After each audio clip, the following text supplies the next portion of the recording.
class will be on the 23rd.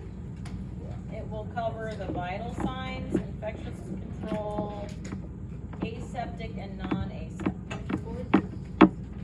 Okay. So we're going to talk about aseptic technique. Anybody tell me what the A and septic, in front of septic means? Not A means none. Not, without, right? Without infection. The sepsis is infection. So we're going to talk a little bit about sterile fields, how to drape things, how to properly put on gloves and gowns. I'm not a super expert at that because I didn't do it very often. We're going to talk a little bit more about things that you need to know aseptic techniques for, like thoracotomies, tracheostomies, and lines, as well as, catheters. No, I was just saying I saw a couple of big lines. It was really cool. They put them in, or Yeah. you took x-rays after? They put them in and we took x-rays after. We used to take them all the time. Now they've got a fancy machine. We're going to talk a little bit about patient care as far as when you see somebody that has a chest tube or has a catheter bag, things to keep in mind. And sterile techniques when you're in surgery using a C-arm. How many of you have gone to surgery yet? Just Paige, Maddie? Which Paige? Right? A lot going on, right? Yeah. Okay. Some of the things in here will hopefully kind of make sense since you've both been in a sterile environment, or hopefully a sterile environment. Aseptic techniques can be applied to most clinical settings. It's important, especially in surgery, interventional, when inserting a catheter, a urinary catheter, which you might do for some fluoroscopy procedures like cystograms, voiding, urethograms, things like that, which we'll get to in procedures too, but I'll give you a little overview. And when dealing with drains, okay? The goals of aseptic technique are to protect the patient from infection and to prevent the spread of pathogen or harmful microorganisms. So all those things we talked about last chapter, we're trying to keep the patient safe from. So we want to keep things clean, sanitized, and disinfected. So there's two classes of asepsis, and that's surgically and medically. So it's important to practice sterile procedures, especially in surgery and like in interventional. Medical imaging presents particular challenges due to the type of equipment we use. We go in and out of different rooms all the time. Sometimes people don't clean the same way that you might clean on the equipment as well. And there's lots of different types of exams. So a friend of mine actually sent me a TikTok over the weekend of a surgeon friend of hers cleaning off her C-arm for her because the sterile drape that they put over the C-arm didn't quite keep it out of the splash zone when there was blood splattered all over the middle part of the C. Okay? So he was using a really good technique, it's a long video too, cleaning all the blood off, and then once the blood was off, then he was cleaning it with like cavity wipes to get any other microorganisms off. So, like I said, not everybody cleans the same, so that might be the spread of microorganisms. Some procedures that definitely 100% that you might be involved in or see that use aseptic technique are biopsies, angiography procedures, and interventional. Line placements, like Nicole's seen a couple of the thick lines. Hysterosalpingiograms and arthrograms. Anybody know what hysterosalpingiograms are? Uterus. Tubes, the fallopian tubes. Yes. Sorry. Yes. So it is it's a fluoro procedure to check for patency in the fallopian tubes a lot of times. But it needs to be a sterile procedure, just like catheter placements in the urethra. Sophia and I saw that. I just saw Nicole walk by and I needed her to open. Run, Nicole. Go Get grab her, Nicole. Go grab her.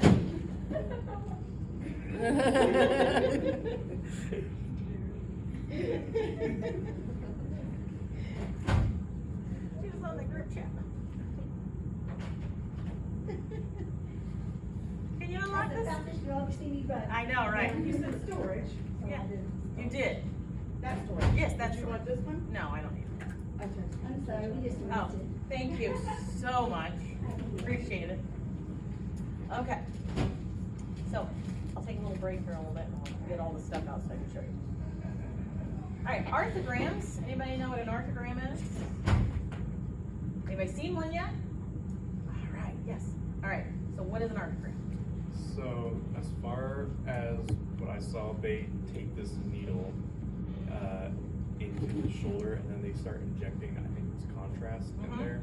And then they take, I think then they took him to CT. Okay, did you see his shoulder as well? Okay, arthrogram is basically introducing contrast into any joint space. A lot of times we do shoulders, we can do hips, we can do knees, elbows, feet. Those doctors, some of those smaller, more narrow joints tend to be more specialized. Like we have one doctor that does all the elbows, the feet, the ankles, because there's a lot of different places you can put it in those smaller joint spaces, right? These are pretty large joint spaces in your hip and your shoulder, right? So that is what an arthrogram is contrast into a joint space. But you don't want to add infection if because sometimes they can put contrast in, but they can also pull fluid out. So if they suspect that the patient has infection in that joint space, they can actually pull fluid out. You don't want to add more bacteria in if they're suspecting infection. So sources of infection, you have stuff that lives on your skin and your hair every day. One of people don't know this, but there's actually staph that lives inside of your nose. Anyway, fomites, there's a term we used before. Anybody remember what fomites are? Like a pathogen? On the surface? On the surface, yeah. So fomites, when we're talking about fomites, like if you went into surgery, those people that went into surgery, did you have to change into scrubs? Yeah. They had you change into separate scrubs that come and are laundered separately for a reason. Because you might use something, or you might bring something in from the outside, like your dog hair, right? Something from one of your animals. So you have to change into surgical scrubs and stay in those in the hospital. You can't bring them from the outside in. We had this whole big thing. So we had a slew of people having infections post-hip replacement in our hospital, and they could not figure out the source of this. So they were changing things up, and they were monitoring how the surgeons were cleaning their hands. They were monitoring people coming in and out of the surgical suite. They were limiting how many people could come in and out. They were making sure that sterile technique was being used on the C-arms and things as far as draping. So those fomites can carry the microorganisms in, right? So it can be your scrubs. That's why your hair has to be pulled back. You have to have a scrub cap on. You guys were wearing masks in surgery? Yeah. Before masks were a thing because of COVID, you always wore a mask in surgery, right? They looked at you like you had 3 heads if you walked in without one on. And everybody's wearing gloves in surgery, right? Maybe not sterile gloves, but you should be wearing gloves when you're in there. You can get infection from the air, just human air, like cross-contaminating, touching things, especially in surgery. That's why you have a surgical tech that passes instruments to a physician.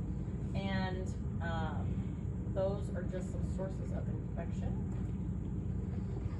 So surgical asepsis is protection against infection before, during, and after surgical procedure using sterile technique. Even down to the drape on a surgical site, they have to be cleaned and properly reinstalled, that's not a good word, replaced after surgery. Some people that go home and maybe don't have clean home environments, if they try to change the pad and things, if there's still open wound or stitching, might introduce unknowingly infection into their surgical site. Medical asepsis is the removal and reduction and destruction of infected material This is where, your sterile processing comes into play in the hospital, right? You guys do a little medical asepsis when you clean your equipment after each patient. So let's talk about surgery and the people that should be in the surgical room. You've got your chief surgeon. Sometimes they have assisting surgeons. They might have medical students that are in this rotation. You have your anesthesiologist, your CRNA. CRNA is basically a nurse that's registered to do this. They're not a physician. You have your operating room nurse. A lot of times she's moving around and checking things. You have your surgical techs. They are trained to basically just assist the surgeon. Then you have your surgery x-ray techs, which that might be you. And in your case, when you were students, you were kind of a surgical techs +1 in that scenario. And then you have just support OR staff, somebody that might be coming in and out, going back and forth between rooms, and may not be staying. So the sterile field is something you have to maintain at all times in surgery. If the sterile field is broken, it prolongs the surgery time. It can cause a lot of problems. A lot of times you have to know where the corridor is, the sterile corridor within surgery. That's really important. And the sterile corridor is between the drape and the instrument table. Okay, so you'll see a lot of times the surgeon's here working on the body, and behind them with their back turned is the surgical tech over here on the equipment table, right? And a lot of times they have this dance that they do. If you guys go back into surgery, I highly suggest you just kind of watch all the activity in surgery. They have this dance that they do where they are always back to back, and then they communicate to each other in a way when they're turning, right? There's not a whole lot of bumping into each other in surgery. There shouldn't be. So they maintain that sterile field at all times. If they drop an instrument, they do not pick it up, right? Someone else picks it up for them. They do not put that back on the table, obviously, because now it is no longer sterile, right? They go and get something else to put on their equipment table to make sure that they have all the things they need. A lot of times though, they may have to send out for it, especially like if it's orthopedic surgery case. Did you guys see orthopedics? What'd you see? Mine was like a cyst removal thing, just to make sure his line was up there correctly. Okay. What'd you see, Maddie?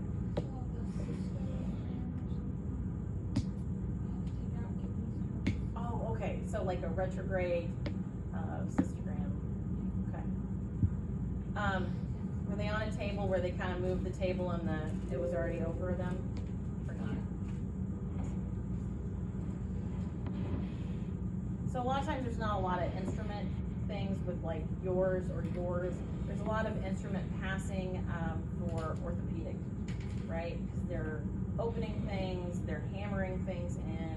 Then you've got the actual device that's being inserted into the patient. Okay, so just remember that the sterile corridor is very, very important. Also understand that anything that's draped in blue, you should not be touching. You won't go in sterile gown or anything, but you should be staying back. Anybody that is in a sterile gown, sometimes you might get the surgeon come over in their sterile gown and they're holding their hands like this because they're not touching anything, and they're looking at your monitor, right? Or they're coming up to the CR monitor looking like this to check it out. Don't get anywhere near that person, okay? So a sterile field is established with a sterile drape. They drape the patient, they drape the equipment table, and it needs to stay clean and dry. There are expiration dates on everything. That's not your job to check it, but hopefully the surgical team is checking it. Anything that we do in sterile procedures, such as catheter placements, line placements, if you ever go into interventional when you get to your senior year, they might have you check for expiration dates on things when it's slow. You want to do that. Things need to be unopened or untampered with. This is a very good, sorry, I don't know why that's in there. I modified it, but it didn't save. So this is an example of someone putting a sterile gauze onto a tray. You see the tray is open there.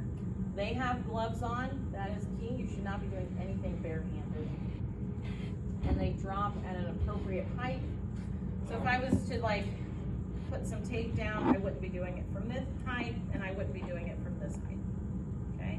It's somewhere kind of in between, right? Do not reach across the sterile tray or the sterile field if you are not yourself sterile. So this is an example, it's also in your book, of how to put a sterile drape on. Notice that the patient, the person, the tech has it farthest away from them. You lift the drape out of the cover and allow it to open freely. You're not touching it, you're not grabbing the edges, you're just holding it at the top. That top area where she's touching should not be up in the sterile field. It will be down below the table a lot of times, so it's no longer sterile.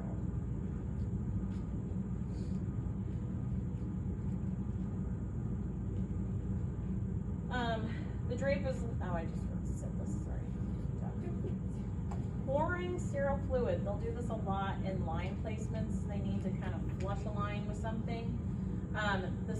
The saline fluid a lot of times will splash if you don't pour it at the right height, so that's very important. About 1 to 2 inches above the sterile container. Try not to get any droplets on the sterile drape either, because if the drape gets wet, then anything that might have been on the table below can seep through.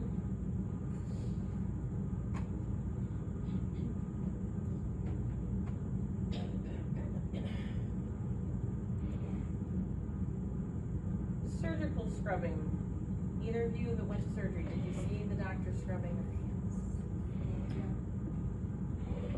In some of our fluoro rooms, we have a special, it's not this in-depth, but it is a little bit better than just regular hand foam. We have it in the fluoro rooms because if they're doing an HSG or inserting a catheter line, right, which are still sterile techniques, then they have to wash their hands a little bit better before they put on the sterile gloves, and it's a combination of like a sterile scrub material, but it's more fast drying, and that you don't need to use water. So the purpose of surgical hand scrubs are to remove the debris on your hands, nails, and forearms. You'll see them scrub their fingernails really well. I know in some medical shows they show this. It's also to reduce the resident micro count down to a very minimum and inhibit the rapid rebound of microorganisms that can live on your skin. Currently, a surgical scrub is about 2% hexadine glutenate, or they use the topical iodine. You guys seen that? It's like the orangey yellow. Yeah, it's like a combo. It's about 7.5% of that. So 2 things about surgical scrubbing is that they have to do it for so long, and they have to have so many numbers of strokes. All right. I think I'm gonna let you guys take a quick break. I'm gonna go try and grab some things from the closet.